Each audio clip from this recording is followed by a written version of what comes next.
我再给你一次机会，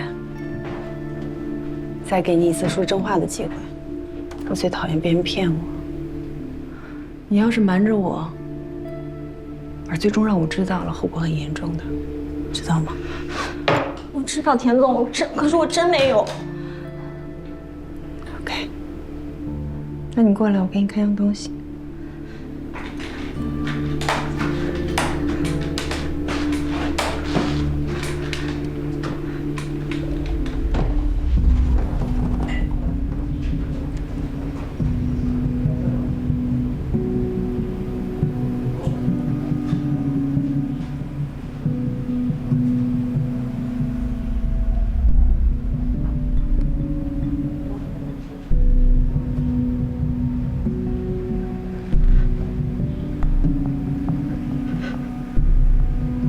看得清楚吗？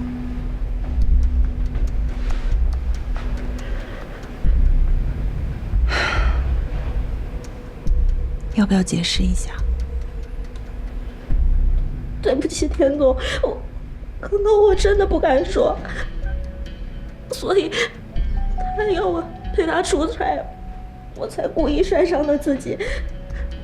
可我一个进城打工的，我能怎么办啊？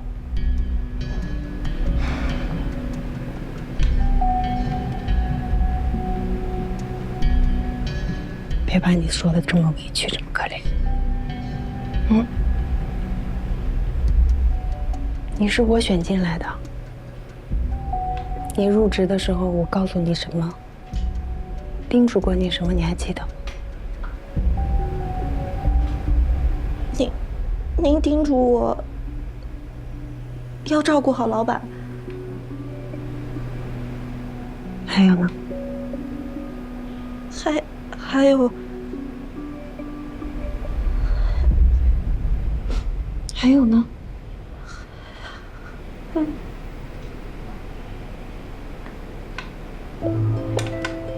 别穿短袖，别穿短裙来上班。我说过没有？你听了没有？田总，你不能因为我穿短袖和裙子，你就说我勾引他呀！我实在没办法了，所以才去找了律师。所以你找律师的真正目的是什么？我也没干别的，我就是旁敲侧击的打听了一下，像这种职场性骚扰应该怎么办？职场性骚扰？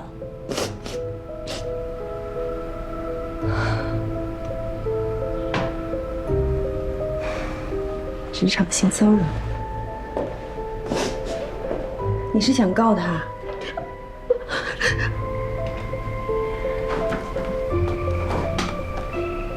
你觉得告得赢吗？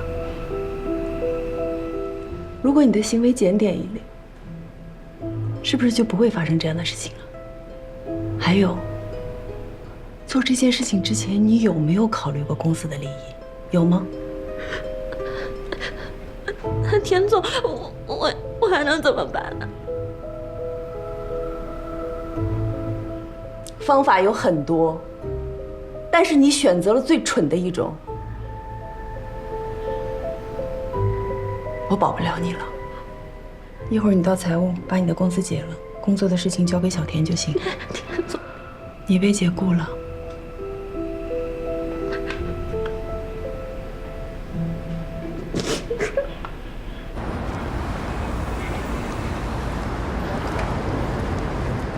不好意思，二位，临时把你们请出来，董事们聚餐，讨论二位代理我们业务的问题，麻烦你们先在这等一下。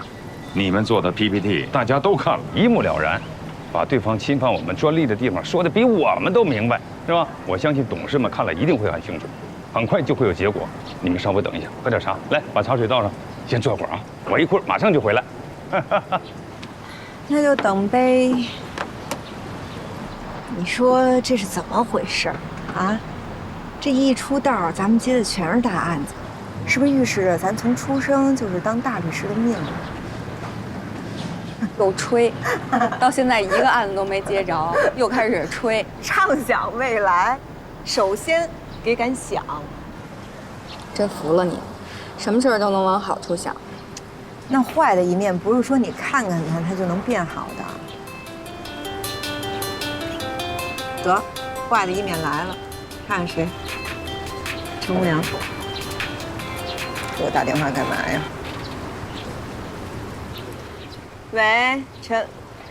哟，可以呀，自己称自己是陈无良了，看来还是有点自知之明的。说吧，找我有什么事儿？我告诉你啊，没事儿别骚扰我。姐当律师不是好欺负的。什么？有兴趣？有兴趣？哎，那不是在河北开庭吗？那食宿费怎么算啊？废什么话啊！当然你出了，你让我们瞻仰您的风采，你不出谁出？行，那5星级宾馆啊，高铁商务座，专车接送，每人每餐呢不低于200。对了，还有那个误工费，每人每天10个小时，每小时500块钱。行，痛快，那就这么定了啊。他居然自称陈无良了，说明此人还不是一无是处。哎，对了，他说他那个魏先生那案子马上就要开庭了，邀请咱俩当旁听，看他怎么胖揍那个老韩，去不去？他用的是咱俩的代理思路吧？那肯定是咱俩的思路啊，他还能想出什么思路啊？哼，他除了一肚子爱水，能有什么呀？哎呀，去看吧，真的，我现在都快忍不住了，狗咬狗一嘴毛，更何况待遇也不错。你去吧，我不去了。我现在没有时间看别人打架，咱俩这还一摊子事儿。刘华，这我就给说说你了啊，这人生啊，不止眼前的苟且，还有诗和八卦。我告诉你，不八卦勿宁死。我看不上我会死的，你忍心让我死吗？不忍心。哎，来了，哎，看看，你看我怎么说来着啊？公司全体一致通过，让你们来做我们这个案子，同时明年起聘请你们2位做我们公司的法律顾问。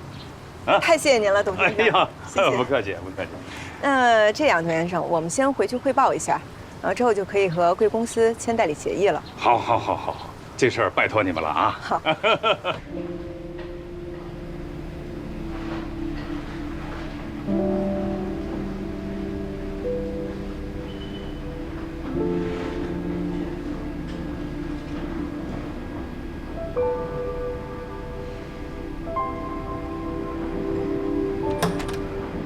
郭玉，邱律师，哎，你坐。邱律师，我要打官司。你先坐，慢点，坐下，慢慢说。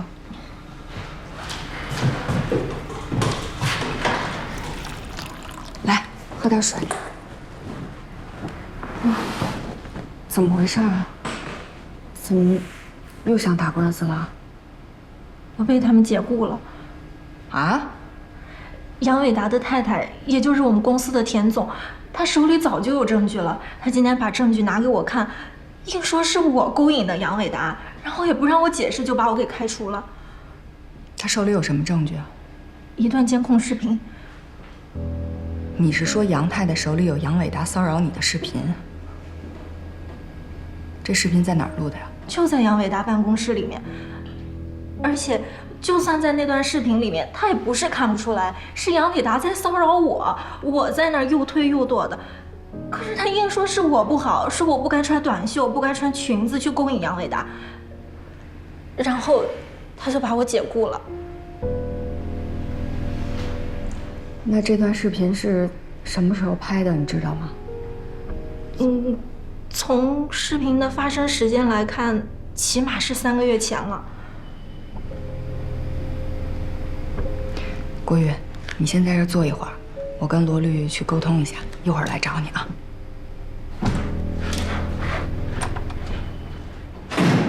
她老公骚扰人家一个刚入职的姑娘，然后反过来说人家姑娘衣服穿短了，裙子穿短了，勾引她老公。不是她怎么那么好意思，也不看她老公多大岁数了。哎，现在郭玉是不是还在那儿呢？在会客室。那他现在什么意思啊？他还是要打官司啊，执意要打性骚扰。打性骚扰，咱们没证据，怎么打呀？是啊。再说了，杨太太手里那个视频也不会给郭玉啊，毕竟杨太太跟杨伟达是夫妻。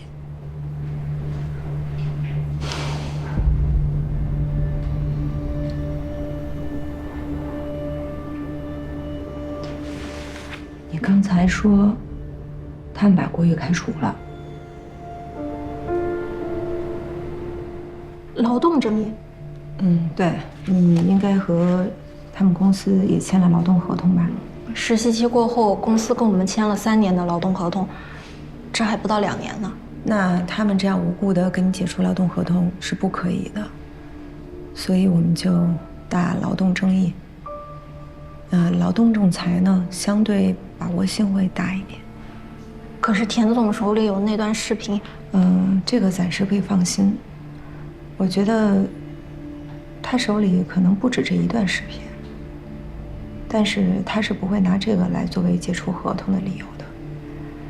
他如果要是有什么理由，大概也就是你工作失职啊、旷工啊、迟到之类的。我这2年都被评选了先进，请假也是这次摔坏了腿才请了3天。但他才是老板，对吧？所以打仲裁对你来说更有利。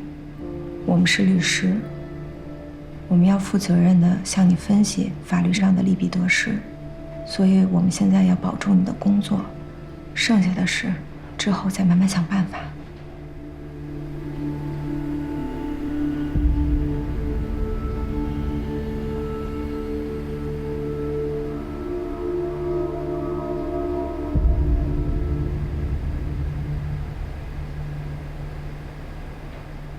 郭玉，你现在没有收入，如果找不到新工作的话，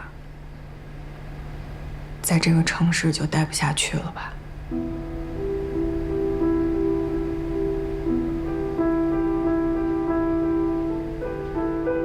那行，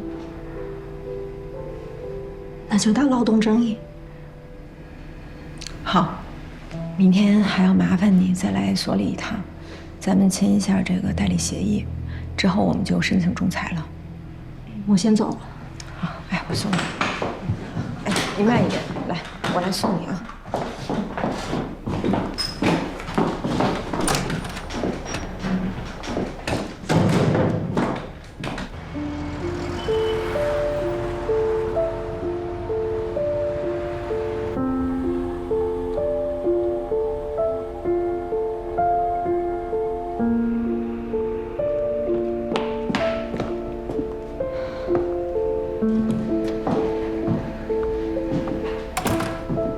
这也算解决了，咱们也是维护了他能维护得到的权利。也许吧。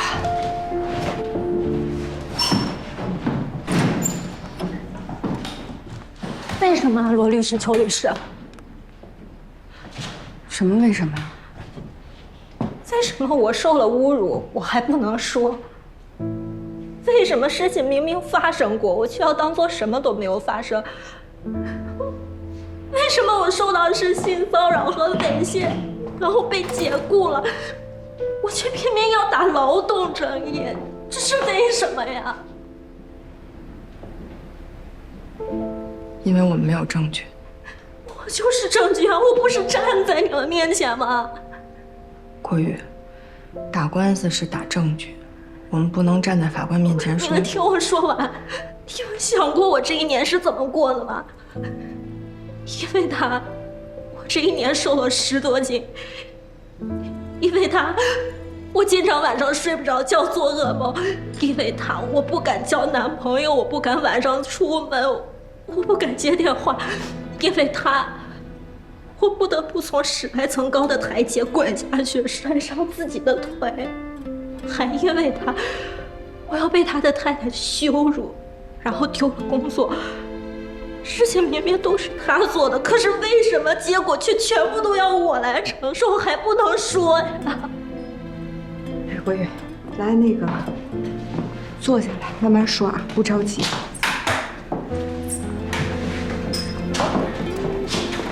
咱们慢慢商量啊，慢慢说。罗律师，我宁可输，我也想打性骚扰。哪怕我最后败了，我也要让所有的人都知道他杨伟达是什么样的嘴脸，人面兽心。我要让后面所有的女孩都防备着他。大不了打完官司我回老家，京北待不了，那我就不待了。给你倒杯水啊。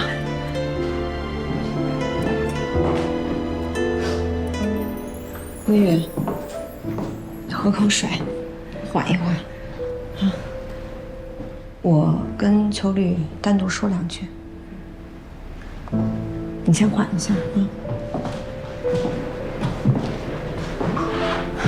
秋儿，那个专利那个案子马上要签了，那边工作量也挺大的，咱俩要不然就分工吧。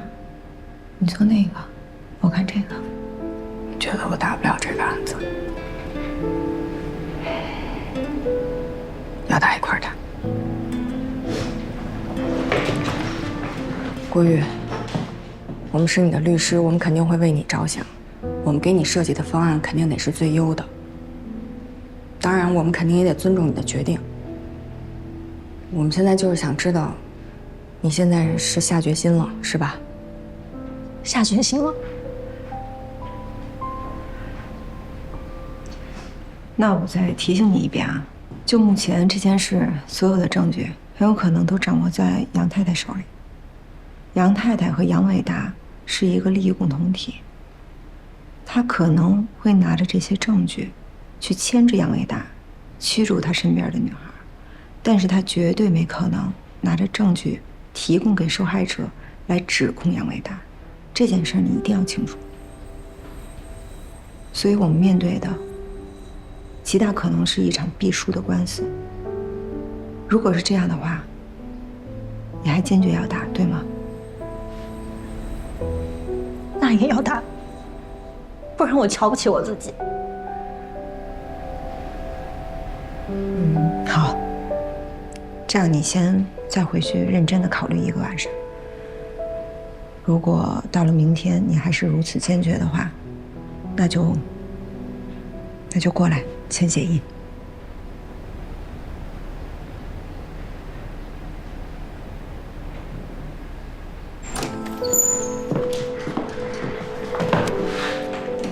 我头有点疼，还想去趟医院。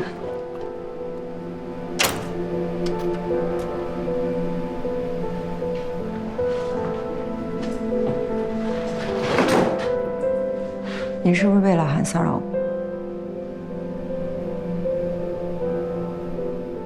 为什么隐忍？为什么不说？为什么迟迟不肯离开他？你知道不知道这些事情，很多人都知道。你知道那些人都怎么说的吗？我当然知道。那你为什么要？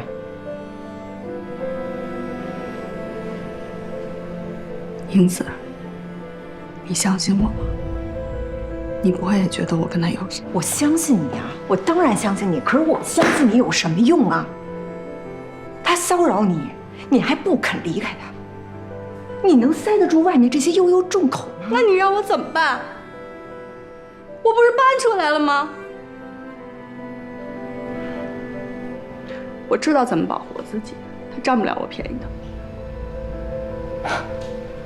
什么意思啊？就是白被骚扰了是吗？那你让我怎么办呢？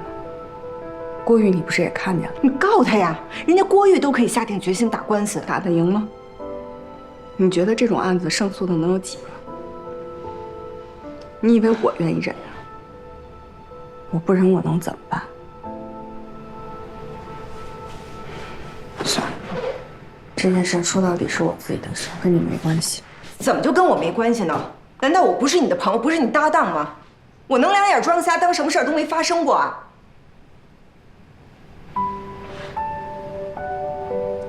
你真觉得我是你朋友？废什么话呀！这还有什么可疑问的？朋友加战友。谢谢。我从来都没有过朋友，从小就没有。不管遇到什么事儿，我都是自己一个人解决。这是头一次觉得我有了一个朋友。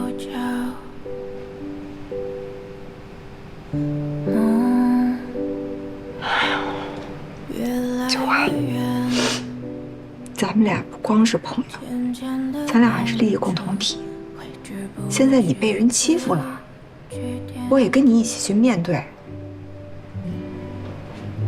我曾经是发过誓的，我说遇到好的人，我要比他更好；但是要遇到坏的人，我们绝不手软。他老韩就是个坏人，他欺负你，咱们就让他加倍的还还，不然就是对他的不负责任，懂吗？笑什么呀？我说真的呢，你知道这世界上为什么这么多坏人吗？这就是好人的纵容。你现在就应该去所里告他。我告他，所里会有什么反应？你觉得所里会愿意出现这样的丑闻吗？你可以去找方力宏啊。第一，她是女的，我相信她会站在你身边。第二，我觉得她是咱们所里面最富有正义感的人。她所谓的正义，在利益面前都不值一提。这个所里现在创始人就剩方力宏自己了。他是这个律所，是他自己一个人的，他一心一意要把它做大。你觉得他会愿意出现这样的事儿？到时候牺牲的人是谁呀？你忘了上次老韩在魏总的那个案子上面做手脚的时候，所里的态度了？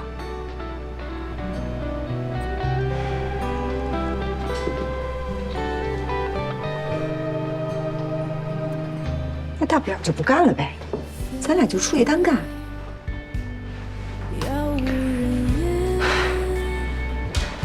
木子，我真的佩服你，什么事儿都能如如乐观，我就不行。我做所有的决策之前都要瞻前顾后，左思右想，我付不起那么大的代价。那你就是还是想把这件事咽下去？那照你说，我该怎么办呢？举报他，拼上自己身败名裂，让他关上几天，当众向我道歉，然后正义就实现了。那接下来我是什么下场？你想过吗？一个举报自己师傅的人，以后谁还敢用我呀？我们俩谁付出的代价更大了？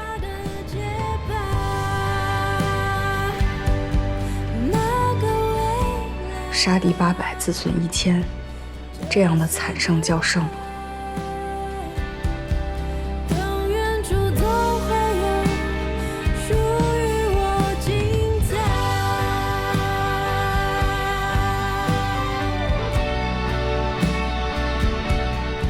侮辱我的，伤害我的，我都要让他付出实际的代价。不说，咱俩谁都别说。但是秋华，你要记住了，我是你的朋友，你不是自己一个人。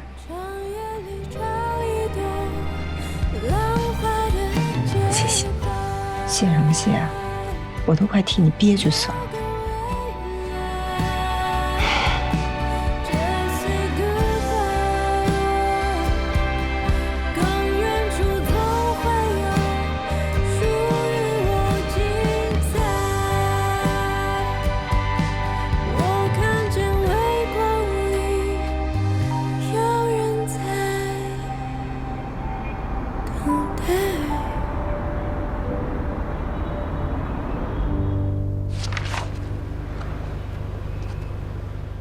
逻辑还可以，就是太冗长了。你以为法官有那么多时间听你在法庭上煽情啊？外国大片看多了吧？看人家外国律师在法庭上走来走去，挺帅是吧？人家有陪审团，陪审团的成员是不懂法的，所以煽情对他们很重要。咱们面对的是法官，你一煽情，法官一眼就看出你有表演成分，没准对你还印象不好了呢。有道理。把这些没用的东西都删掉。好，就留事实、证据以及辩护要点。啊，行。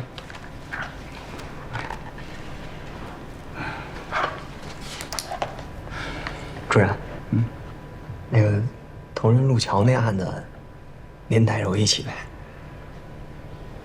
哼，觉得同仁路桥有钱是吧？不是，我接这个案子基本上不挣钱。我真不是为了钱，主要是为了锻炼。行，您就带着我吧，师傅。先把手头这几个案子做好，行了吧？好。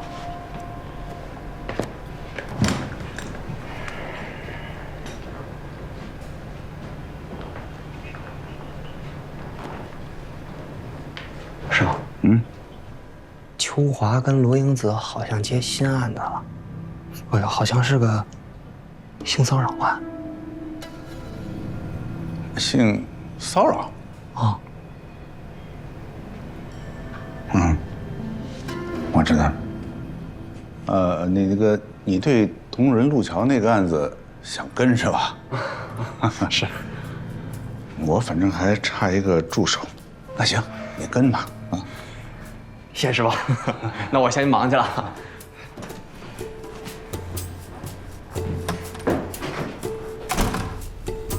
以后你的前程包在我身上。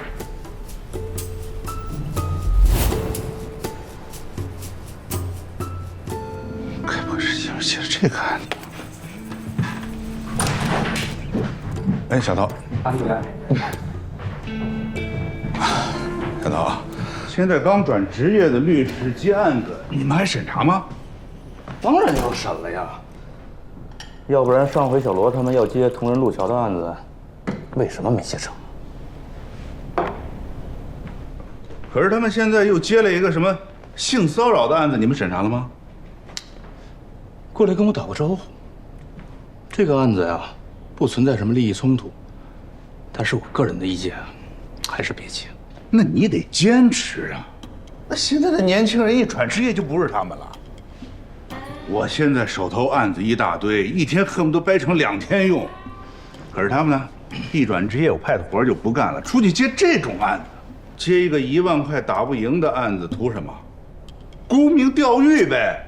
啊，他们倒是有了名誉了，可当事人毁了名誉，又输了官司，律师不是这么当的呀。他们也就是过来打了个招呼，具体情况呢，我还不清楚，我先了解一下再说。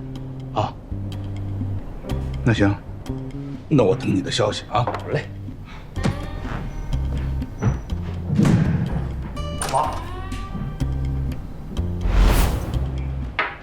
刚才老韩去找我了，跟我聊了半天，他话里话外那意思啊，就是不想让他们俩接那个性骚扰的案子。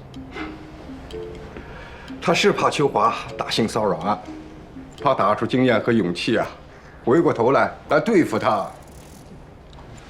这话你出了门可不能说啊！律所传出这样的丑闻可就不好玩了。这个案子呢，我也不想让他们两个接。可我看这2个女孩决心很大呀。哎呀，就是年轻。可干律师这行不是靠热血就能干的呀。我得找机会跟他们聊聊。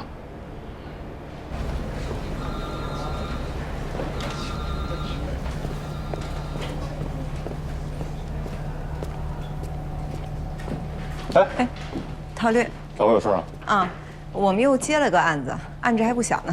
什么案子？来，进来说。是一个专利案。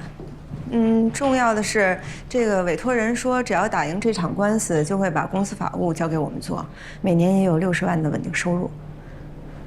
标的有多大？诉请的标的是过千万了，但我们俩收的不高。我们商量过了，也都是刚出道，不想一口气吃成个胖子，还是稳扎稳打点好。你们能这么想是对的。这样，你们去小王那查一下，只要不存在利益冲突，就可以签协议。好，谢谢陶律。哎，等一下，我想跟你们商量商量你们手头那个案子。哪个呀？性骚扰案。坐下说。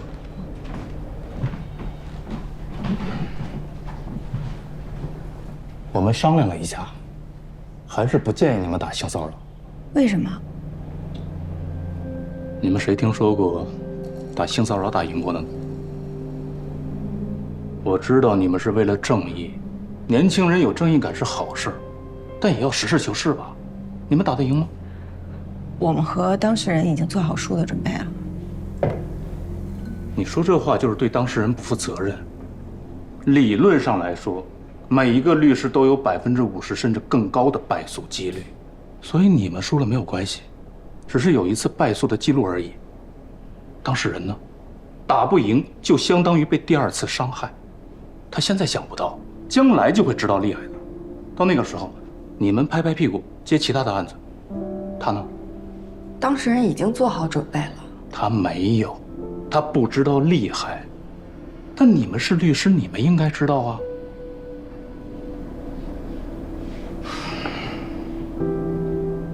他来签协议的时候，我跟他说，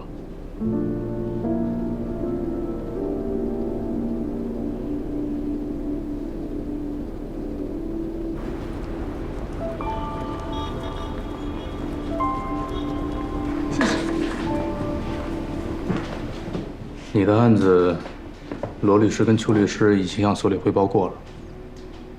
所里经过慎重的研究，还是建议你们打劳动仲裁，而不是性骚扰。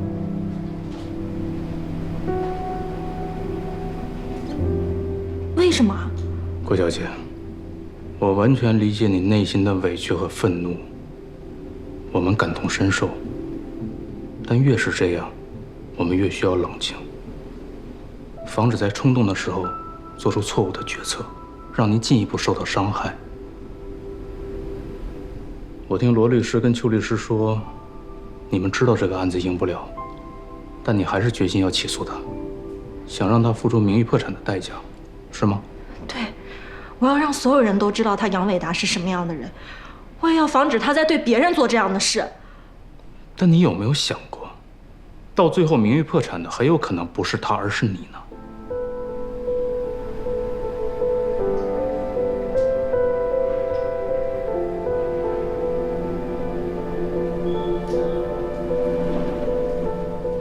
你想一想，你是伟达基金资助上的大学，大学毕业以后又到了伟达集团工作，你现在告他性骚扰，但你又拿不出任何证据，到了法庭上，对方会怎么说？会不会说你忘恩负义，反咬你一口？好吧，你可以说你拼尽自己的名誉也要拉他下面，可你不可能把他拉下来的，因为你没有任何证据。反过来，杨伟达是社会名人，他会只防守不反攻，一直被动挨打吗？我敢肯定，一旦你的诉讼结果不利，你马上就会收到传票，杨伟达一定会诉你侵犯名誉权。他就是为了自己的地位、家庭、基金集团，他也会这么做。他可是有证据的，而且他的证据是公开的，因为你毫无根据地指控他性骚扰，造成了社会评价的降低。到时候你一定会败诉的，他不仅让你名誉破产，还会让你付出经济上的代价，甚至刑事处罚。你承受得起吗？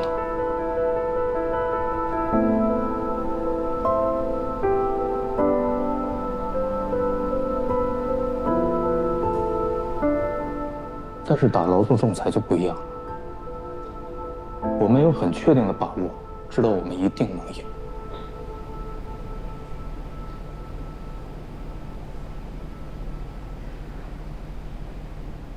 可我不想在他身边工作嘞。没有人让你继续留在他身边工作，打劳动仲裁是让对方为他们的违法支付高额的代价。你可以用这笔钱资助你的家里，也可以留在京北继续找其他的工作，开始新的生活，这样不好吗？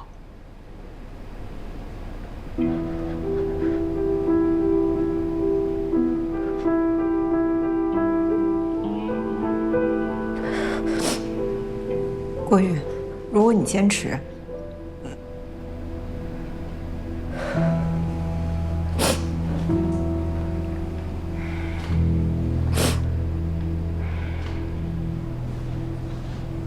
顾小姐，有句话，谁在世上没碰到过个把人渣呢？碰到人渣2种方式，第一种，跟人渣死磕，最好的结果呢是两败俱伤，最有可能的结果，死无葬身之地，因为你不可能比人渣还渣。第二种方式，远远地躲开人渣。你想消灭人渣呀？人渣是根本消灭不完的。那既然如此，你远远地躲开他，岂不是最明智的选择？更何况你还让他付出了代价。当然，选择权在您，您再慎重地考虑一下。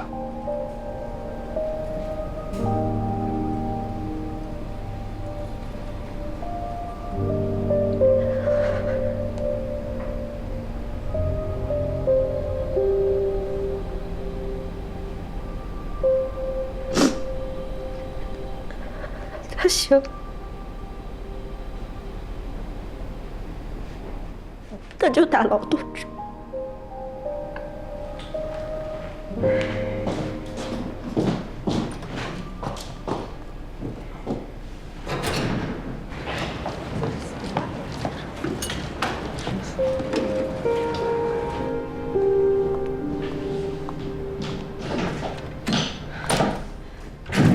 太憋屈了。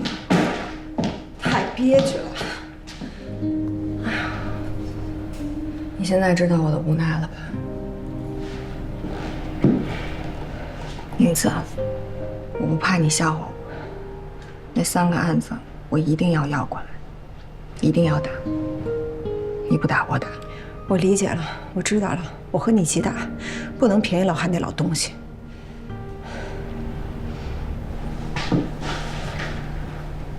既然打劳动仲裁，那咱们就得想一想，怎么能让对方付出更大的代价。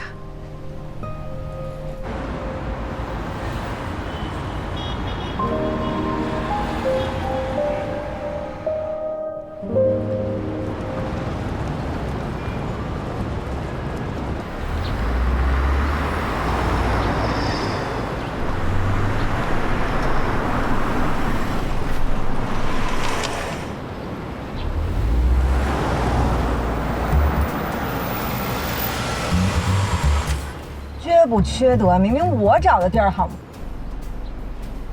就是他，怎么哪儿都有你呀？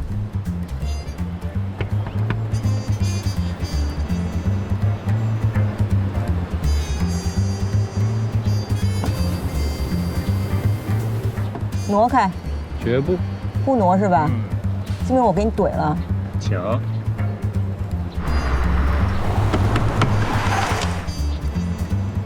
行了，我到了。哎呦，我真是，这大姐真的是，哎呀。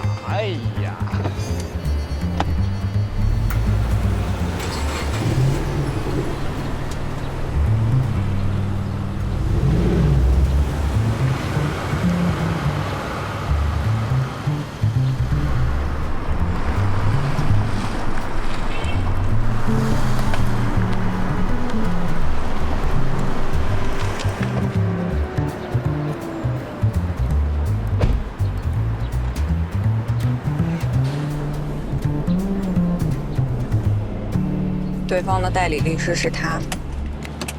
苍蝇逐臭，这种事儿能少得了他吗？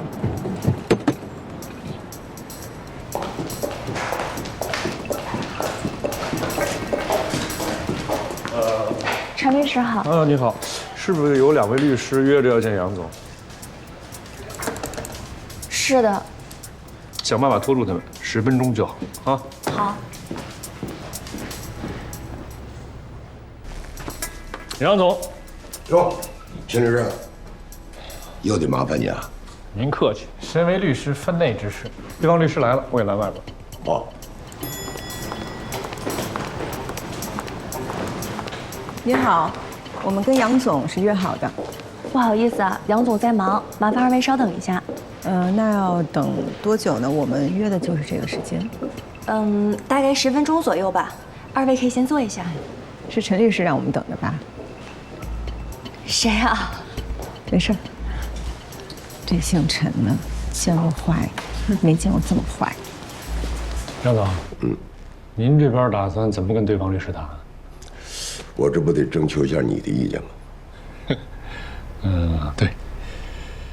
第一呢，如果对方有什么过分的要求，一定咬死他们是在敲诈你。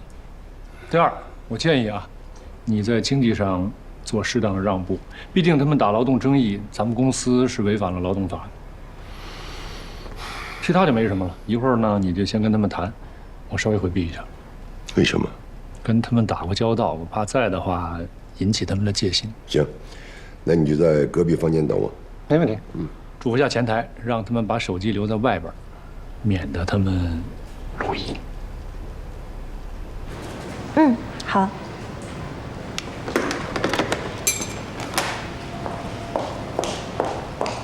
好了，二位可以进去了。好，谢谢。但是我们公司有制度，访客需要把手机放在外面。可是手机是我们的私人物品。我们公司有规定，所有的访客一律需要把手机收起来，我也没有办法。给他吧，帮我们保管好啊。好，跟我来吧。怕我们录音。杨总，欢迎欢迎，两位年轻有为的女律师，我们国家的法治建设大有希望。欢迎。好，坐坐坐。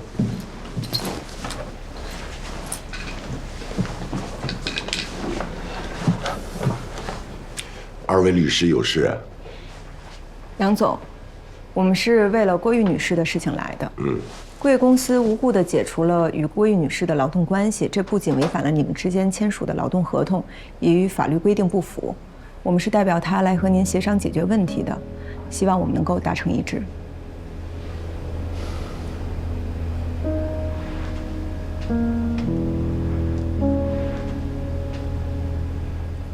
杨先生，啊，我刚刚说的您听到了吗？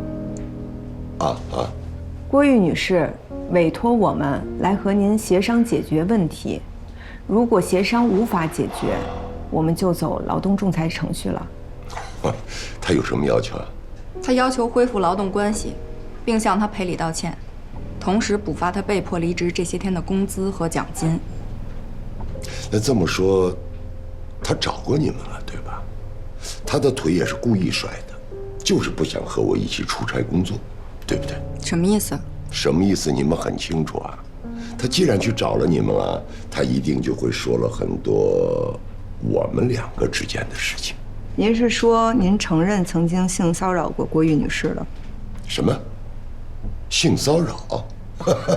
哎呀，哎呦，这孩子真是什么都敢说啊！这丫头吧，大惊小怪，她真的是忘了她怎么有的今天，怎么从那个小山村里头出来，又怎么考的大学，留在了京北，她心里就没个数啊。我承认，我不是圣人，看见漂亮女孩，我也会有想法，我也会犯天底下很多男人都会犯的错误，但是动她，要什么没什么。那我动他不就是扶贫吗？那你就是承认你骚扰他了。性骚扰是他说的，作为律师，你们得给我证据。你们今天呢是来打劳动争议官司，他呢要回公司可以，回来继续做我的秘书也可以，不想回公司也行。我可以给他2年的工资，这样俩不亏欠。至于说要打什么性骚扰的官司，请。小天儿，杨总，给2位律师端茶。好。看到了吧？这才是女孩子。啊？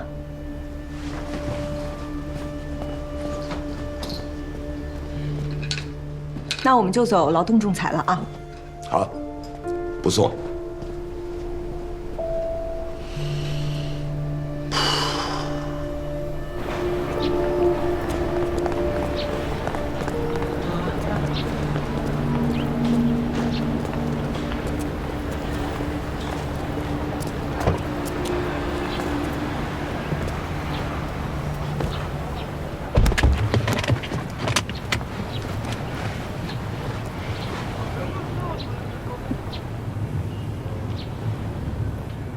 秋华，对不起啊。你为什么要道歉？我之前还要求你向老韩主张正义，现在我明白了，跟他们这种人谈正义就是白费。对付这种人，就只能狠狠割他们的肉。哎，就这俩人啊，还想跟我这老江湖斗法？杨总，你跟他们聊了什么呢？不用跟我说的。但如果是签了什么文字性的协议，你给我看一眼，我给你一些建议，咱们规避一下法律层面的风险，仅此而已。没经过你的眼，我能跟他们签什么文字性协议啊？我呢给了那个郭玉玉那女孩2年的工资，他们回去商量去了。还有啊，我提醒一嘴，如果是他们真的昏了头，非要打这个性骚扰的案子，我作为你的律师，你给我交个底儿来，你有证据落在他们手里没？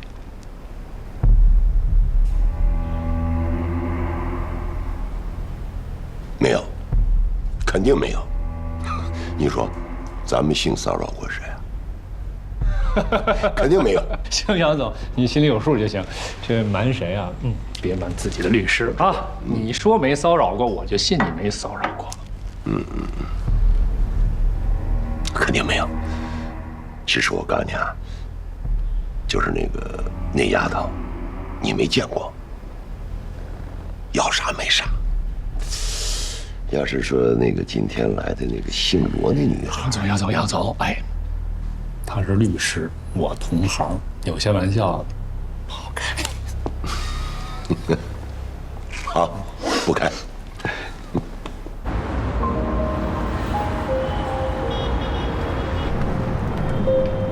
秋华，这一会儿怎么办呀？什么怎么办？郭玉一会儿到所里，咱们怎么跟他交代啊？我去跟他说。你说这个杨伟达这么无耻，那你陈无良知道吗？肯定知道，你没看他都躲起来了。这他也代理啊？坏人就没人代理，坏人的钱才更好挣。是啊，律师的职业道德和一般道德，这节课给上一辈子。但我不知道为什么，我还是希望他不知道，尽管我叫他陈无良。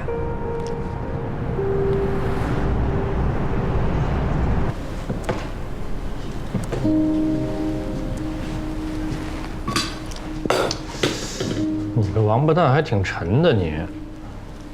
哎，你没事别老玩我小宠物啊！这不是王八，这是乌龟。大象，我不在这会儿，阿克怎么了呀？啊？老师啊，哎，咱这行啊，这不是人干的。大象，我不在这会儿，谁欺负咱们家阿硕了呀？没事，反正有时候你就想把自己的当事人给掐死。啊，这是刑事案，刑事案钱多，这官司我帮你打，掐死谁呀？那道德模范杨伟达性骚扰一小女孩，仗着自己财大气粗，你是没看他那副嘴脸。他就他这样，我还得给他出主意。你说，阿硕呀，说你现在呢，都变得有点让我不认识了。你这受谁的影响？我没说啊，你心里边自己清楚。你不一直都跟我说吗？说是坏人的钱更好挣，而且呢，这法官没判之前，人只是咱们的当事人。我倒知道，但你没看他那张脸，你看了你忍不住就想抽他。但这案子啊，你得帮我一起打。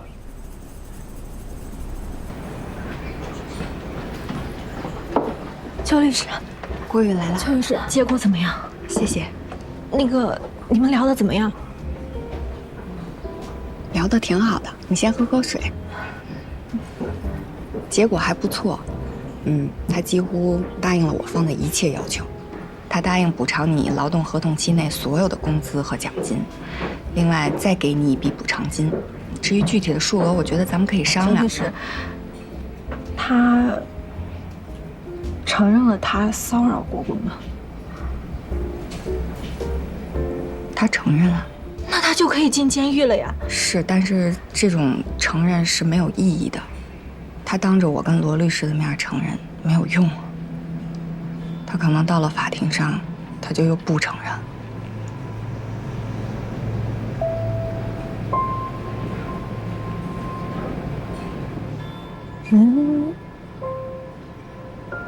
人是可以做到这么无耻的吗？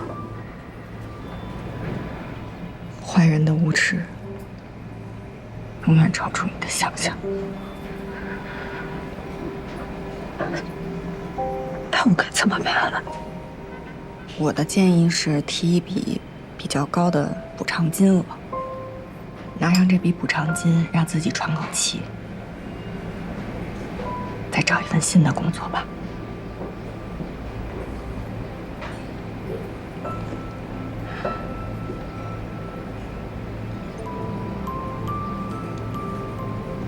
我比你早来这个城市几年，所以你的感受我特别能理解。可是如果你没有真正的在这个城市里立足，你连自己的温饱都解决不了，你的尊严、你的人格，你所受到的所有的侮辱和委屈，就1分钱都不值。没有人会真正关心你的。你真正能主张和保护自己权利的时候，才是你真正强大的那一天。所以为了这一天，就咬牙活着吧，咬碎了牙咽到肚子里活。那我走了。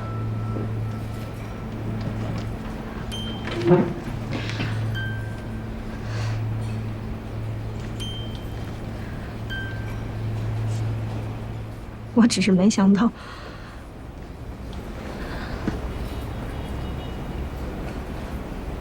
谢谢。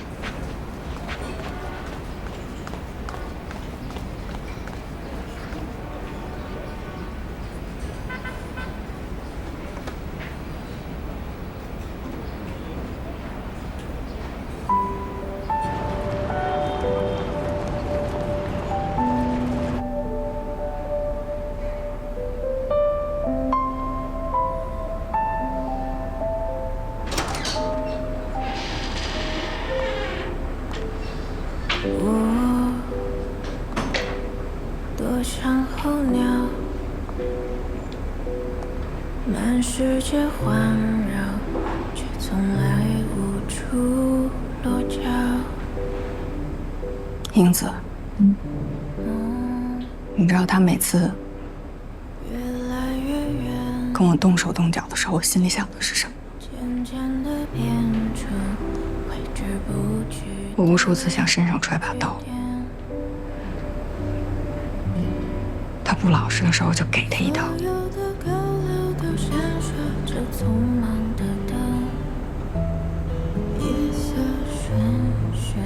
但我也只能想想而已。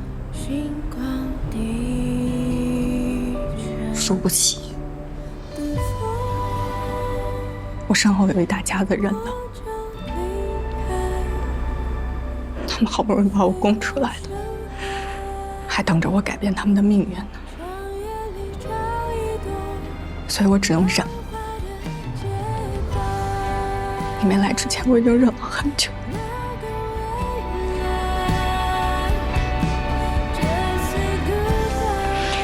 我留着这些证据，我将来让他付出经济上的代价。我是一个律师，我一个学法律的人，我还不如人家郭玉呢。别胡说，秋花，根本就不是你想的那样。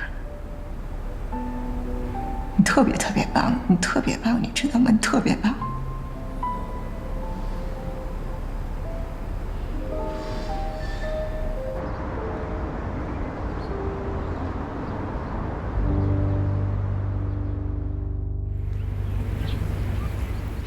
我很仔细地研究了咱们的证据，魏总，你容我不客气地说一句啊，说您受到了家庭暴力、威胁、胁迫啊，这个法官会信。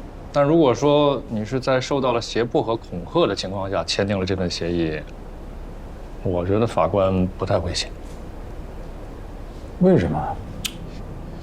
你看啊，你这健硕、魁梧，咱们再反观乔女士这边呢，也就1.60米多的个儿，啊，体重100斤左右。那你如何让法官相信他能胁迫你签下这么一份有失公平的协议呢？这个案子的关键呢，你就得让法官相信，你太太呢是一个充满了暴力倾向的人。如果你不答应他签这个，他什么事儿都能干得出来。你是为了保护自身的人身安全，被逼无奈才签的这份财产转让协议。那怎么才能让法官相信呢？魏总，负责咱们这个案子的庭审法官呢叫秦海，50多岁，为人很正直也很严谨，而且生活上极其的有规律啊。据我一个同事的了解呢，他每天中午到饭点之前一定会审完案子，然后在法院吃午餐。魏总，你看，这是法院的平面图。前2天我已经实地考察过了。审判厅，你和被告进出的小门，法官进出的门。一般来说啊，庭审结束之后，法官从这个门走出去，直接走到后面的办公区，然后走出这个门去食堂吃饭。但是最近呢，这边在装修，那么这条路封死了。他完事之后，从这个门出来，只能绕到前厅，再从前厅出门，再绕到后边的食堂。那么就有一种可能，啊，庭审结束，你和被告走出了这个门，到了前厅，一定会碰到。如果啊，你们俩能在这儿停留一会儿，很有可能能碰到绕道而来的法官。我没听明白您什么意思？您是让我上去跟法官打招呼？哎，这以后啊，谁要再让我打这种什么专利案啊，我就去问候他全家。那打完这种官司，我觉得我都能去竞选那工程院的院士了。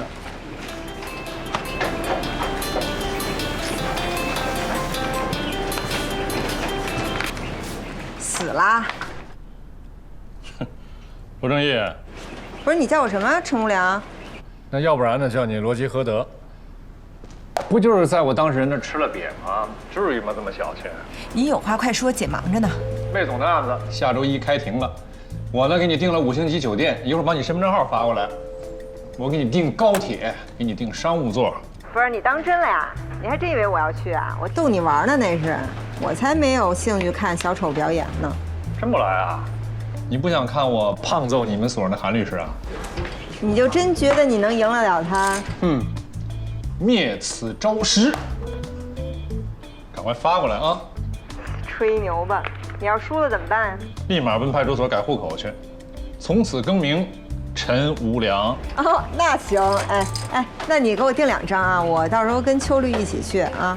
对了，之前不是跟你说了吗？我们俩可是有误工费的啊，1天10小时，然后呢每小时500，也就是每人1天5000块钱。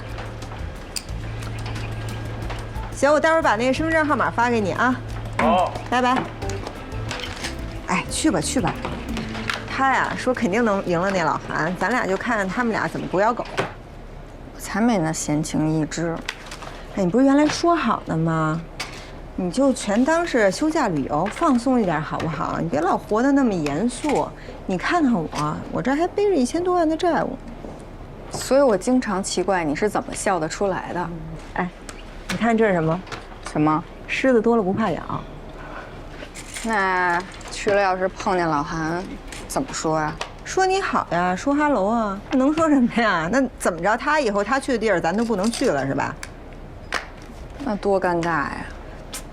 你怎么还没明白？咱们去了就是为了看他尴尬呀！有本事他别让咱们看到他尴尬呀，对吧？走吧啊！哎，待会儿把身份证号码给我啊。钱给你转过去了啊。哎，那个我1等座，你2等座。主任。哎，我借的那个案宗，还回来了。哦，哎，主任这是要出差啊？是啊，我们不像你们在家里坐着，业务就上门了。我们东奔西跑的开庭，挣几个辛苦钱。主任，什么案子啊？乔连凤那个案子呀。乔连凤，就同仁路桥。嚯，你看，当初那个魏总想委托你们的时候，代理费好几百万，啊，他老婆委托我才几十万，可不就是辛苦钱吗？您这话不能这么说，你主任是为了正言斗争嘛？哎，但是能赢吗？我当时觉得这个魏总的胜诉希望还是很大的。潘主任，您到时候可别出官司啊！输，我那个字典里就没这个字儿。主任，我叫你找过您。哎，好。真是很想瞻仰一下法庭上主任胜诉的风采。哎，去！我也一直跟所里说呢，老律师出庭应该组织年轻律师旁听，这也是提高业务水平的机会。啊，真的吗？不过算了，你不是在外地吗？买不起车票啊，我给你买。哎呀，那倒不用，主任，我就是觉得吧，您看这个打官司这种事儿，输赢都是很正常的，尤其是这个官司，他这个原告方胜诉的面儿不小呢。那万一要是我们去了，那边有什么事儿，我们又是您徒弟，那您多尴尬呀！不可能发生啊，小罗，去旁听，算是业务学习。到时候我跟法庭申请一个旁听名额。真的？那谢谢主任，那我就叫上秋华一起了。行啊，那车票您不用管了，我们自己解决啊。谢谢主任，好的，再见。再见。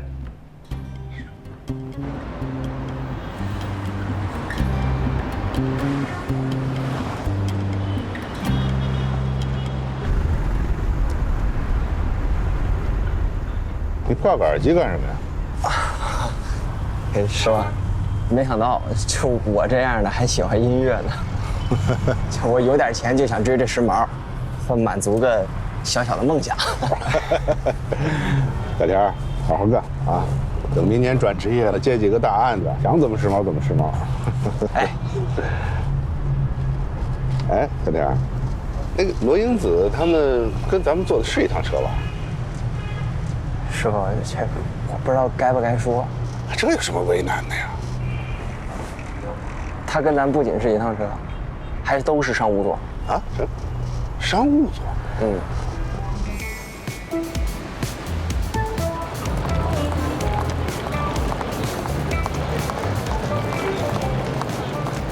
是罗小姐吧？对。哎，您好，给我吧。谢谢。哎，您客气。哎，我坐前面啊。来，给我吧。哎，您慢点，小心台阶儿。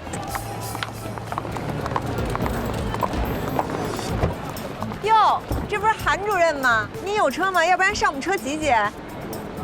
不用，我那当人车马上就来。哦，是吗？小罗，气派啊！还行吧。那韩主任，咱们法庭见了啊！哎，好，好，好。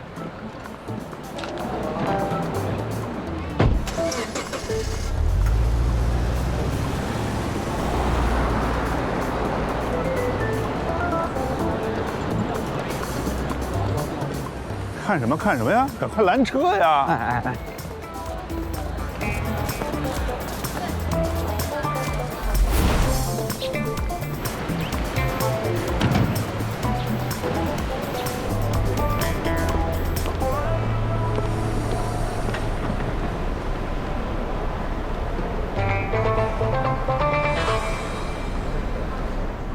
这是商务大床房的卡，这是特价房的卡。谢谢。欢迎入住。主任，谢主任。明天早上别迟到了啊！哎，早餐自理。早餐还得自理啊？看这个咖啡机，这里有什么？冰箱。哇！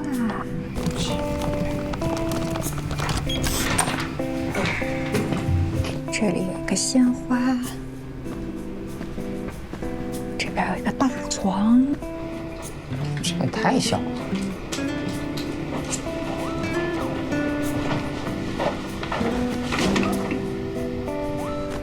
哈哈哈，好舒服。连个窗户都没有，这不棺材吗？抠门儿。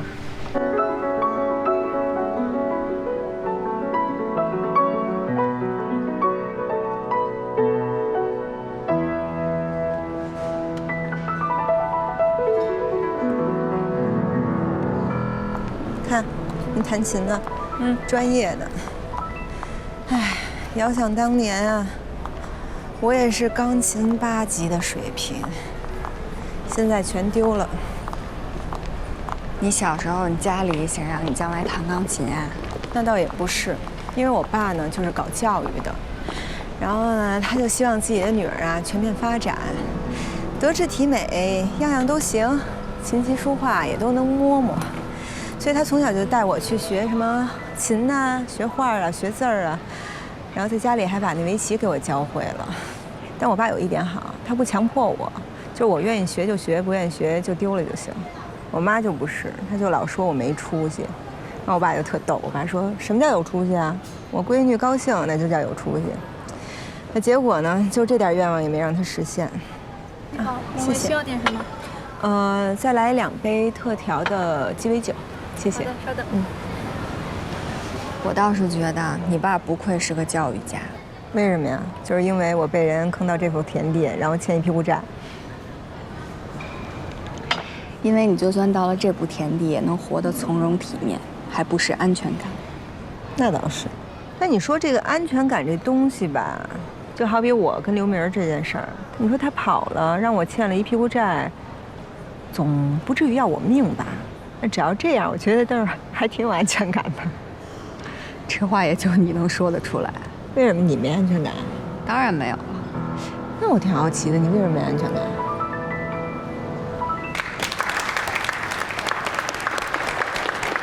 燕子，燕子，你看，你看。哎，不是上回见那个了，看着啊。你干嘛呀？等我一会儿啊。哎，怎么样，二位啊？这个酒店的环境哇，还可以。承蒙招待还凑合。哎，你朋友啊，不叫我来介绍介绍。婷婷。打扰一下，2位特调鸡尾酒。婷婷，给你介绍一下啊，我的2位同行罗正义律师。罗正义，秋华律师。好，律师好。我朋友婷婷。幸会，幸会。罗律师好。你先上去休息一下，我跟他们聊聊公事。好，那2位律师再见。再见。哎呀，哎，服务员，给我们来一瓶你们这儿最好的红酒，然后再来点点心，再来个果盘，就这样吧，挂他账上啊。可以，你再点点呗啊，随便点，反正银行这一单呢，我收了100多万。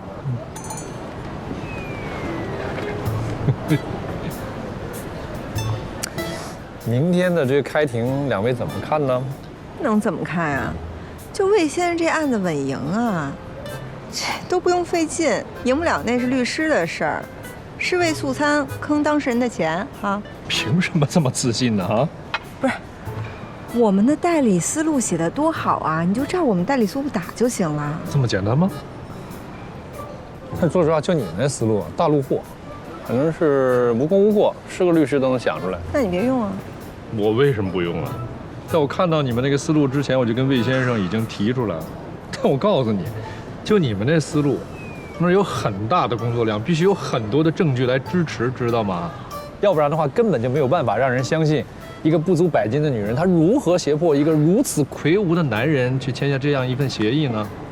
啊，你们没想到这一点吧？我们当然想到了，但幸运的是，人魏先生有证据。有证据。当然，你们肯定是没发现，就在这些所谓的证据里边，能证明他太太胁迫、威胁他的这些短信和视频，都是发生在签署完这份协议之后。当然了，之前也会有一些，可这并不足以让法官相信，魏先生签署这份协议的时候，他的人身安全是受到了威胁的。那怎么办？等书呗。切。我才不信呢！难道你户口本真想改成陈无良啊？明天等着看好戏啊，眼睛都不要眨一下，不要错过每一个精彩的瞬间。行，那咱们就预祝陈律师吧。来吧，秋丽。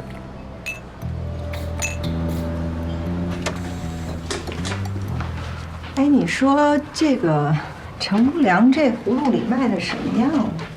要是这证据的情况真是像他说的那样，那我觉得这个案子不乐观呀。咱们这好几百里地跑过来，就看老韩赢这么一官司，那我就还挺生气的。这么美好的夜晚，能别提这么让人扫兴的事儿吗？行，来，不提。我跟你说一高兴的事儿，白天劳动仲裁那边给我打电话了，说伟达集团啊愿意给郭玉工作年限+1的定额补偿，还愿意给郭玉出具一个非常有力的工作推荐信。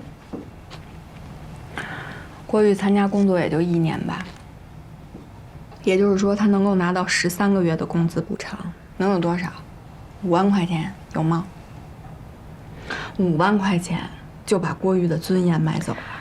哎呀，多少钱都买不走一个人的尊严呐，但至少咱们帮他争取到了顶额赔付啊。哎呀，你就别苦大仇深的啦，那脸都皱巴巴的了。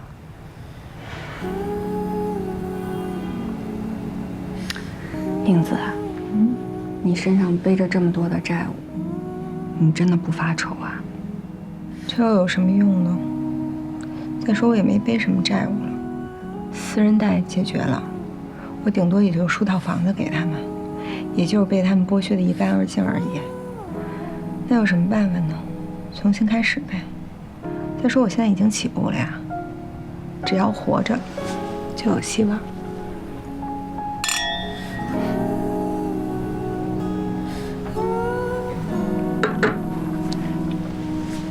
我可真羡慕你呀！羡慕我什么？你刚才说你小时候学过钢琴，我就特别羡慕。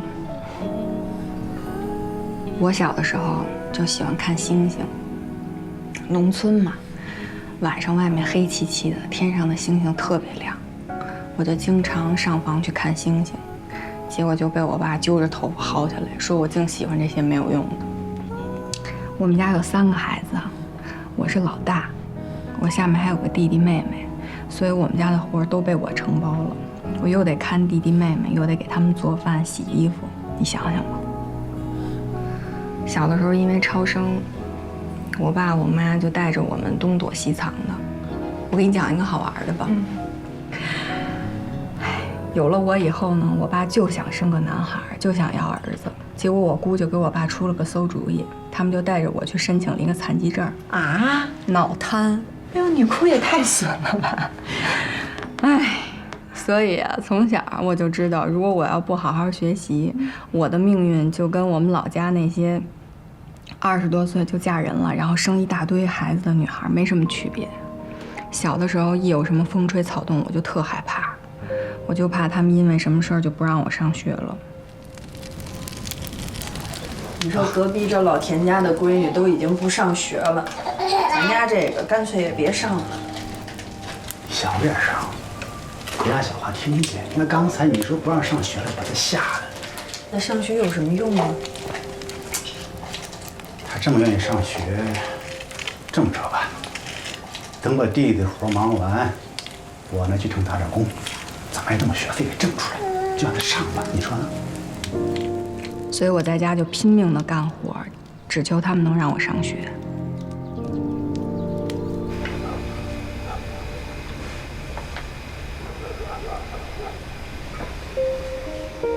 上学就是我能抓住的唯一的救命稻草。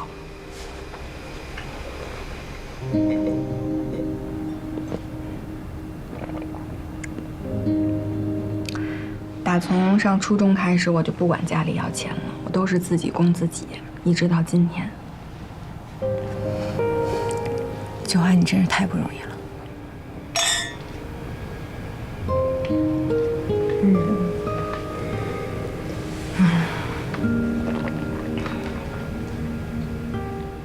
但是我们家为了供我上学，也都是勒紧裤腰带的。虽然我不管家里要钱了，但我不还是一张嘴吗？我得吃饭呀，就更别说家里少了一个人干活看孩子了。但是英子，你别骂我没良心啊！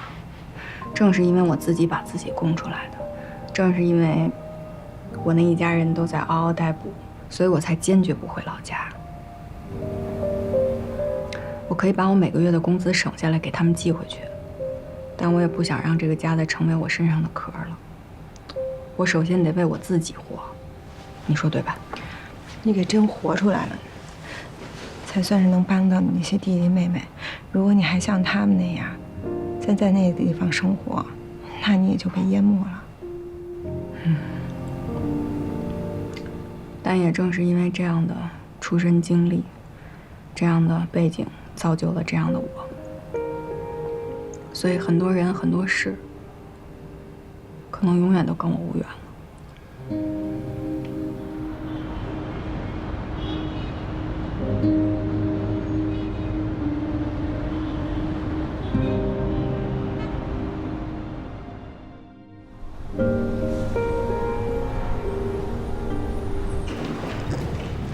帅气的韩律师，我终于有机会跟前辈学习了。哎呀，陈律师，你还是这么客气啊？你才是后生可畏啊！哎，老薛，哎，这么多年了，你还是鞍前马后的跟着陈律师啊？哎，错了，是我鞍前马后的跟着薛律师学习。这应该是乔女士啊。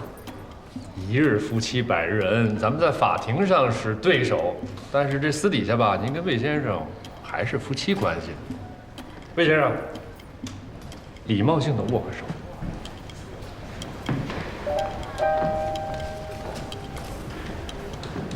来，你信不信我把你的手指头给掰断了？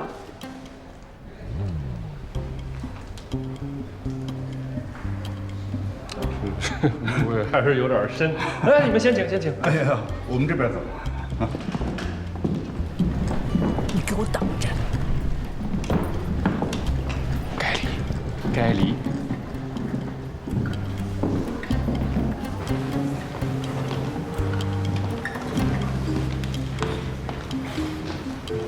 哎，你瞅老韩前面那儿堆的，跟座山似的，哼，准备还挺充分。瞧，给小条紧张的，待会儿老韩又给骂他。这小条来咱们所的时间也不短了，老韩从来没给过他机会，这应该是他第一次跟着老韩出庭。谁摊上老韩这么个师傅都不容易，真是。全体起立。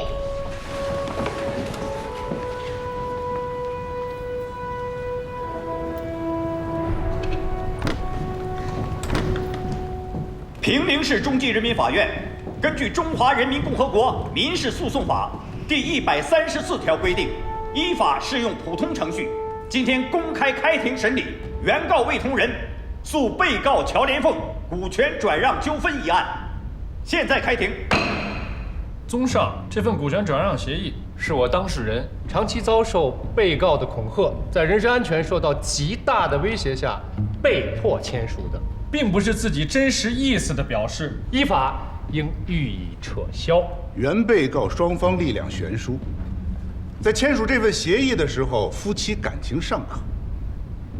原告是因为无力扭转企业长期亏损的局面，相信被告的经营能力，自愿把股份转让给被告持有的，这完全是双方真实意愿的表达，依法应该受到法律保护。有什么话不是好好说？哎呀，这那话都别说出去。对啊，这个伤人的，我跟你说，你别来这儿，你怎么说？有什么话不是好好说吗？啊，出门就有人等着你，见你一次打你一次，听见没有啊？听见没有？第21号证据，要证明的事项为：被告经常对原告施以家庭暴力，使得原告的人身安全受到了威胁，让他产生了巨大的不安全感。被告可以质证。有异议。这个视频上的时间码是2015年8月21日，而这份协议签署的时间是2015年8月20日，所以这个视频只能证明，在这份协议签署之后，原被告双方他们的夫妻感情恶化，并不能证明这份协议是原告被迫签署的。审判长，这段视频里边的事儿呢，确实是发生在这个协议签署的第2天，可是我想请您还有在座的各位关注一个细节啊，这个视频是在哪儿录制的？是在酒店的房间里面。为什么要在酒店的房间里面呢？这说明原告和被告两个人的夫妻关系已经恶化到了非常非常糟糕的地步。我们的原告不堪忍受被告长期的这种暴力恐吓，哎，他说没有办法，谁暴力了？跑到酒店的房间去继续躲避，而我们的被告呢，还要不依不饶地追过去打骂他。由此，我们大家可以想象一下啊，头一天，我们的原告究竟是在什么样的情况下签下了这份协议？就像你说的，想象你也只能想象，因为这个还是无法证明这份协议是原告被迫签署的。继续，证据22号到37号是经过公证的聊天记录。当然了，这里边有一些内容呢，实在是有点不堪，我不太好意思在法庭上公开的读出来。有碍文明的就不要读了，我们这儿也都有。好，那我就选几条来读一下啊。2015年的3月12日晚上的21点03分，魏同仁，你这个老王八蛋，你和你那个小……此处我省略2个字，藏在哪里？藏好了，别叫我找到你，当心我让你白刀子进去，红刀子出来。2015年的4月21日的凌晨2点32分，短信内容：你跑得了和尚，跑不了庙。我找不着你，我还找不着你妈妈。明天回家看看你妈是不是还活着。2015年的7月9日的凌晨1点52分，我看你是活腻歪了，我给你10天时间，你不签，我马上把信寄到纪委去，到时候你就等着警察来找你吧。下一条，2015年的8月22日。对不起，打断一下，审判长。从此开始，原告提供的短信是在这份协议签署之后发出的，我方认为对证明本案毫无意义。好，后面的就不要读了。被告对前面的有无异议？有。乔连凤，你说给纪委写信，你想给纪委写什么信？我举报啊！我举报魏同仁啊，他作风败坏，在外头找小三儿。被告，注意你的行为，冷静，坐下。那么，乔连凤，你能说一下为什么要向纪委举报魏同仁的生活作风问题吗？因为我不知道该找谁啊。哎，我找了警察了，警察说了是夫妻之间的问题，他们不管，那我找谁呀？你们告诉我啊，我找谁？找谁啊？好了，审判长，我方的当事人承认确实给魏先生发过不礼貌的短信，那是因为魏同仁道德败坏，在外面找别的女人，被我的当事人发现，索性不回家，我的当事人找不到他，情急之下才发出的这些短信。事实上，这只是夫妻之间一时的过激之语而已，并不能证明我的当事人真的实施了胁迫、威胁他人身安全的行为。正如短信中提到的魏同仁的妈，实际上魏同仁的妈妈仍然好好的生活着。情况感觉不妙啊！乔连凤，请问你身高多少1.65米，体重呢？45公斤。原告，请问你的身高是多少？1.86米。体重呢？86公斤。86公斤，45公斤。原告的体重将近被告的2倍，而现在原告却主张，被告用胁迫、暴力的手段威胁他，让他签署了这份股权转让协议。咱们就不要用专业的法律知识，只是用一般的情理推测，可能吗？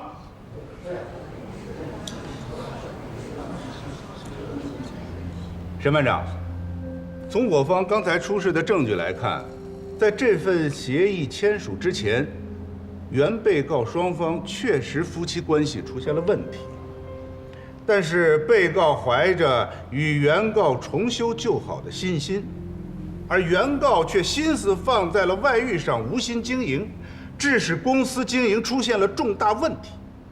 为了避免公司破产的命运，夫妻俩不得已放下了矛盾，携手解决问题。这正说明他相信我当事人的能力，所以才自愿签署了这份股权转让协议。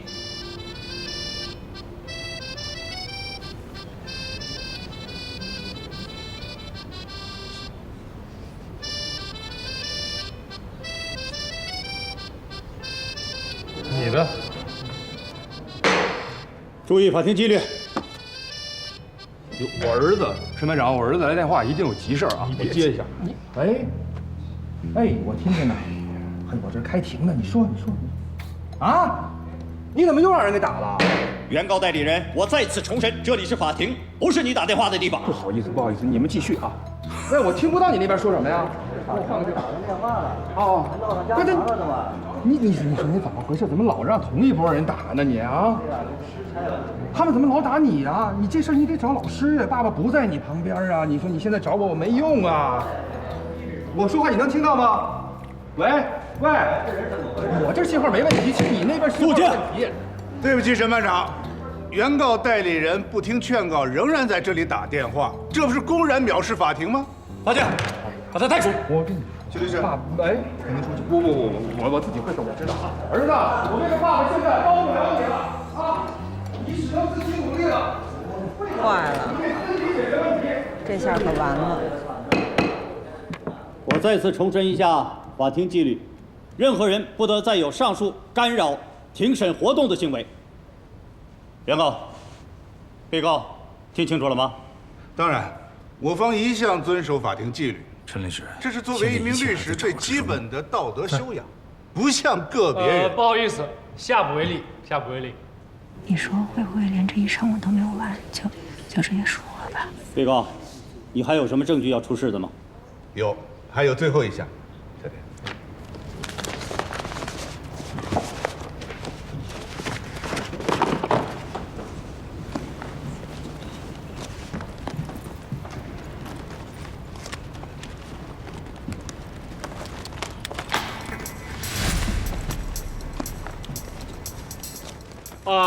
对不起，审判长，对不起，对方代理人，我想提醒一下，说，刚刚审判长您一而再再而三的说要注意法庭纪律，可是刚刚对方代理人您包里调出的是什么东西？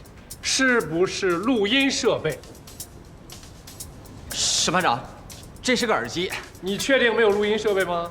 没有，不是，这绝对没有。审判长，我建议让法警检查一下，这到底有没有录音设备？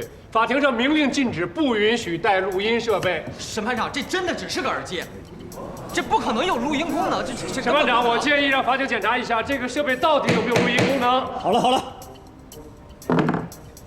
双方代理人，你们能不能职业一点？休庭，下午1点半继续开庭。一切尽在掌握。法警，把他的耳机拿起来，我们检查一下。这真的就是个耳机呀！师傅，您知道我没有带任何录音设备啊！你不可能带录音设备来法庭啊！真有你的啊，成不了。我跟您说过，这个耳机它没有录音设备的。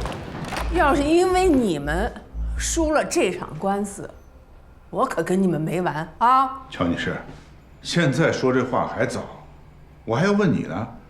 原告今天在法庭上出示的那些短信，你为什么没有提供给我们？我早就让田律师提醒过你，不能对你的律师有所隐瞒，否则一切后果自负。他是想用缓兵之计，把这个审判拖到下午。可如果只有上午这些证据的话，可能法官很难相信这协议是被写出来的。他肯定早就想好了。明天等着看好戏啊，眼睛都不要眨一下，不要错过每一个精彩的瞬间。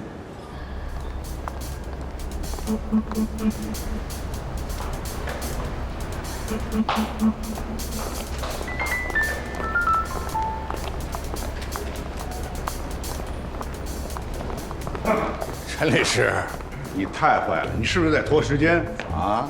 怎么会？连凤，咱们俩始终是两口子，对吧？要不然，你就让我回家吧。滚！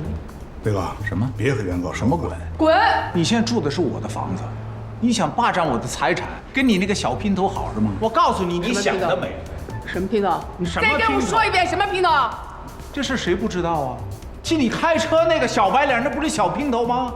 你都替他打俩孩子了。他们这个这人尽皆知，王八蛋，你才王八蛋！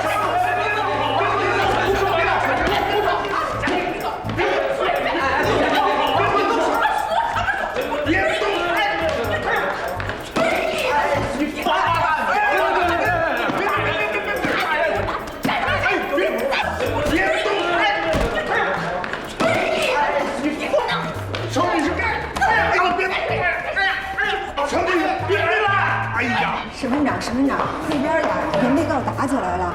打起来，你去叫保安呢？您庭上的，您庭上的原被告打。我庭上的。不，您快去看看吧，这还没审判没结束呢，这怎么回事？别打！哎，乔女士，别打了，别不能在这里打架！干什么呢？乔女士，别来！住手！哎呀，别打，别！住手！他不光威胁我，还殴打我。他还威胁说，他要殴打我母亲。本案的被告带着5个彪形大汉冲进了房间，他居然冲到我母亲家里，当着我母亲的面殴打我。我母亲是有心脏病的，我妈吓得半死，躺在地上。时间是早晨的8点10分，而出来的时候呢是晚上的10点半。他说，如果不解协议，他还要殴打我。我方的第41号证据可以证明这个事实，而这份股权转让协议就是在那一天签的。你说你是个人吗？你简直不要脸！你胡说八道！你太不要脸了你！别说话，全体起立。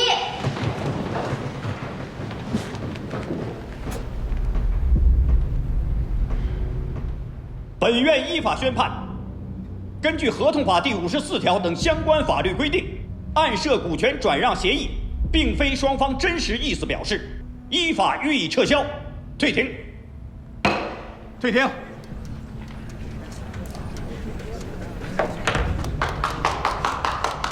哎，法官，你来偏架啊你啊！啊，怎么就输了呢？啊，我给你那么多钱，你还我律师。我跟你问你啊，我给了你那么多钱啊，你还我钱你啊！哟，韩主任，韩主任，哎呦喂，真没想到哈，你千万别往心里去，这胜败乃兵家常事。对方那个陈硕，他就是个流氓。可说呢，韩主任，您千万别放过他，一定要坚持上诉，跟他斗到底。您消消气啊！哎，谢孩子，就这么走了啊？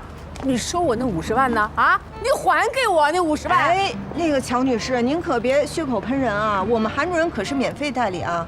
什么免费代理的？他说他免费代理，他会免费代理，你听他的呢！你给我站住！你给我站住！你还我50万！还我50万！不是没有？老韩可真无耻。该。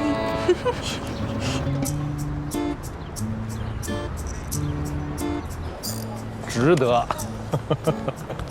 陈无良，哟，走了。你知不知道我给你助攻来着？知道。要不是你的话，那法官不就从侧门出去了吗？不过没关系，就算法官出去，我一样可以把战火从里边染到外边，让他看到。罗律师，哎，这次非常感谢你能把陈律师介绍给我。应该的，魏总。魏总，在这个案子上呢，咱们存在着利益冲突，但是下一个案子就没有了。把下一个案子给我们吧。嘿嘿嘿嘿，客气话还没说完呢，开始挖墙脚了是吗？我怎么就挖你墙角了？人魏总的案子本来就是我们的，是吧，魏总？话是这么说，我也特别想委托给你们，可实在是没办法。怎么了？他把你给绑架了？差不多吧。我觉得陈律师可不像你们俩那么好说话，他早已经把这个案子的2个代理协议一块签了。够狠的呀！哎，春华看见了吗？就怕流氓有文化。车到了没？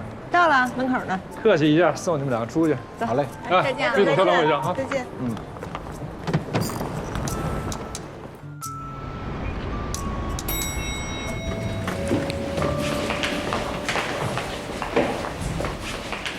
罗律师，您稍等一下。邱律师说您来了，到会客室找他，有客人等您。哦，好，谢谢啊。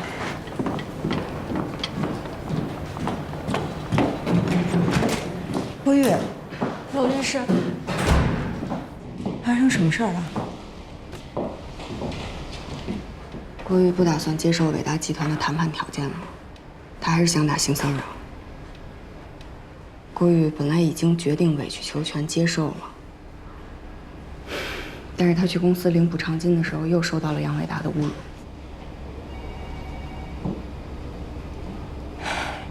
郭玉，怎么回事？能和我说说吗？我本来想着，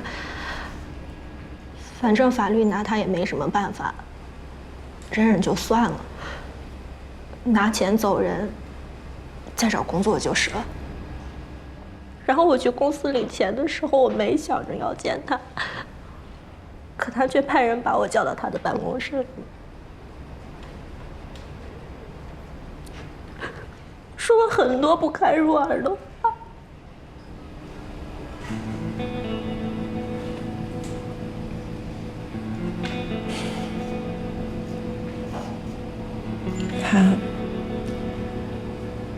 他都说些什么了？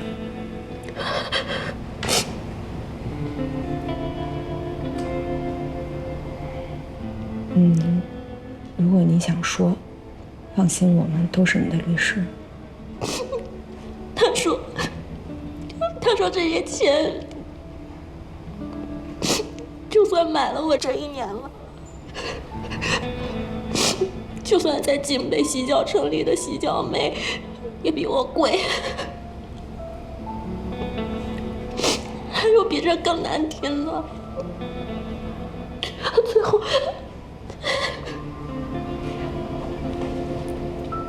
最后他直接上手了。他说他花了这么多钱，他觉得亏了。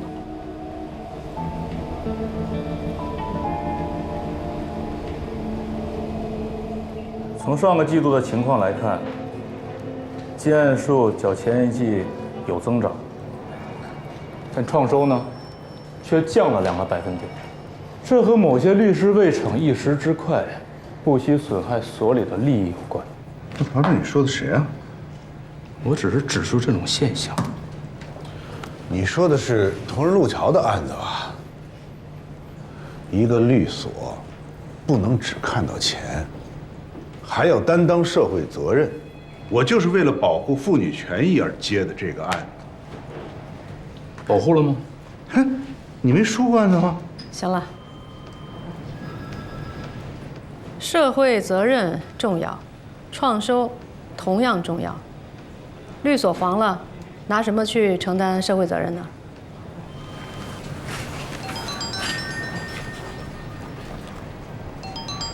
喂，方律师，我跟秋华在会议室门口，有事想跟您商量一下。我在开会，散了会再说。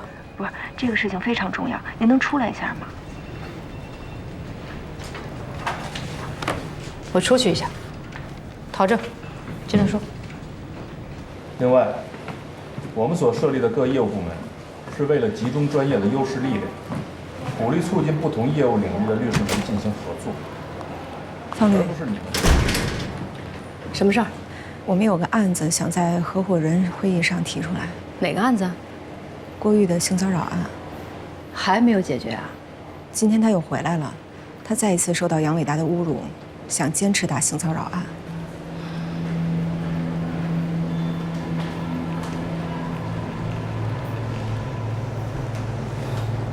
跟我进来。给你们5分钟的时间，把事情说清楚。各位合伙人，我们有一个案子想在合伙人会议上提出来。这个当事人是一个从农村考出来的女大学生，长期受到伟达集团老总杨伟达的性骚扰。她前一段时间找过我们，然后在陶正律师帮助分析和亲自劝说下，她同意放弃以性骚扰损害责任纠纷起诉杨伟达，和伟达集团进行劳动仲裁。但就在他领这个补偿的时候，他再一次的受到杨伟达言语上的侮辱，并且杨伟达企图再次对他实施性骚扰，所以当事人决定放弃经济补偿，和杨伟达打性骚扰案。各位合伙人，我们承认，在这个案子上几乎是没有证据的，就算是打起来，胜诉的希望也很渺茫。而且一旦打起来，很有可能会成为舆论的焦点，不可避免的也会给所里带来一些影响。所以我们觉得有必要在合伙人会议上向大家汇报。好，情况我们了解了，你们先回去，我们讨论一下。好的。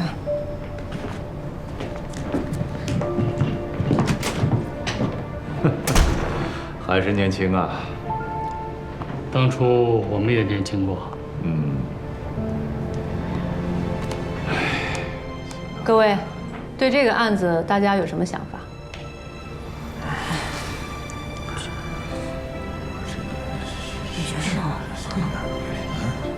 怎么都不说话呀？我们这不正讨论着呢吗？这事儿有什么可讨论的？我们作为律师，维护法律和正义就是我们的天职。那个女孩都被欺负成那样了，我们不应该支持她维护自己的权益吗？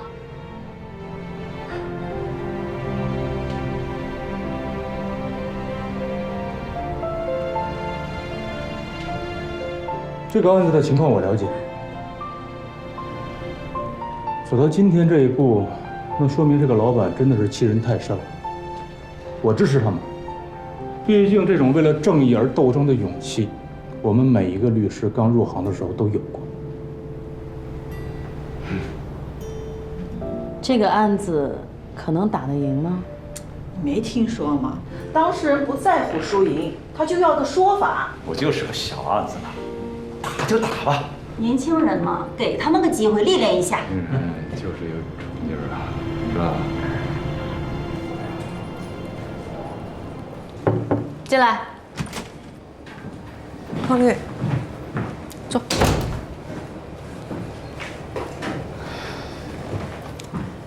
大部分合伙人呢，支持你们接这个案子。谢谢。可是我仍然不同意。为什么？罗英子，我也曾经年轻过，我也曾经为了心中的这份正义与真理，不顾一切过。但是当我成熟了以后呢，我才明白，有时候这种正义的热情只会坏事情。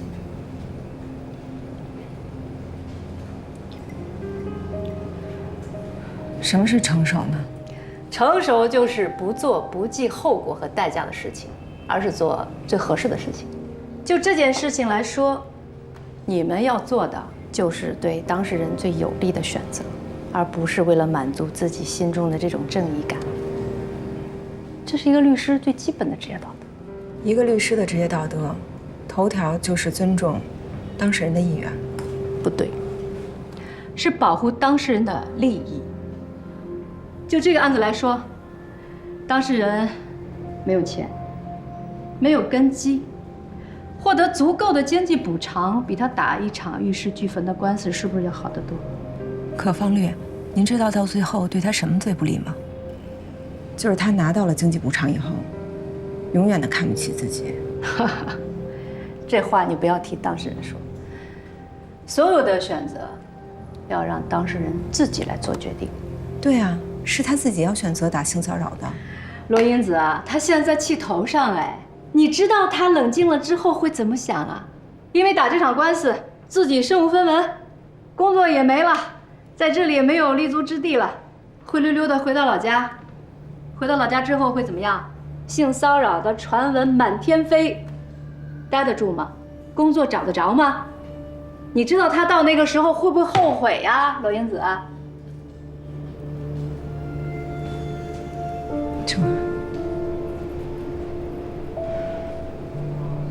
只要郭玉不退缩，我坚持代理。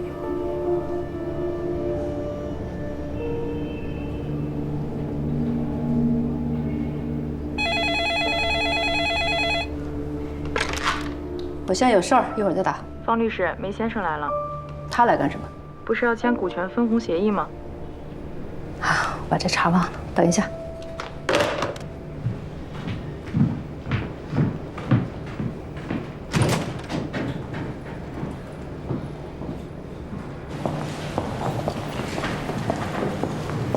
梅先生，哎，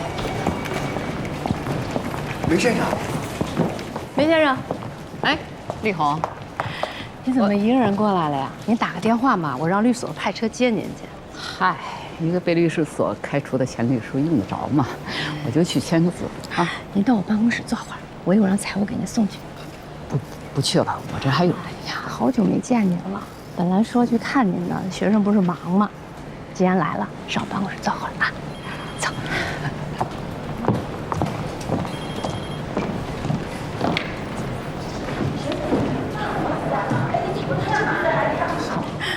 梅先生，您请进。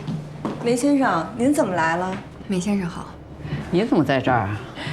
两个年轻的律师特别优秀，现在我们讨论一个案子，是一个性骚扰案。性骚扰案，是一个几乎没有什么胜算希望，但是有可能会让当事人付出惨痛代价的案子。那为什么要打呢？是当事人坚持要打，因为他被对方逼得忍无可忍了。我个人呢不同意他们接这个案子，不光是考虑到律所没有收入，我更是为当事人考虑。我觉得选择劳动仲裁所得到的经济补偿，对当事人来说是最好的一个结果吧。你们讨论工作，我就别掺和了，财务还在等着我呢。不啊，梅先生，您是所里的创始人，合伙人都知道您来了，所以想中午请您吃个饭。我真有事儿，下次啊。哎，英子，你有事吗？我有2句话跟你说。哦，好，走了。方律，我先过去一下。哎，我先去签个字。嗯，咱们找个地方，我想听你谈一下那个案子的事儿。好，那梅先生，我去拿一下包。嗯。这个案子吧，一开始我们接触的时候是挺犹豫的，后来的过程也挺波折。不过我们最后还是接下这个案子，并且我们就是要打性骚扰案。主要是这个杨伟达这个人太嚣张了，把我们和当事人真的是逼到这一步了。我觉得如果我不接这个案子，我可能我都瞧不起我自己。你接不接，你自己做主。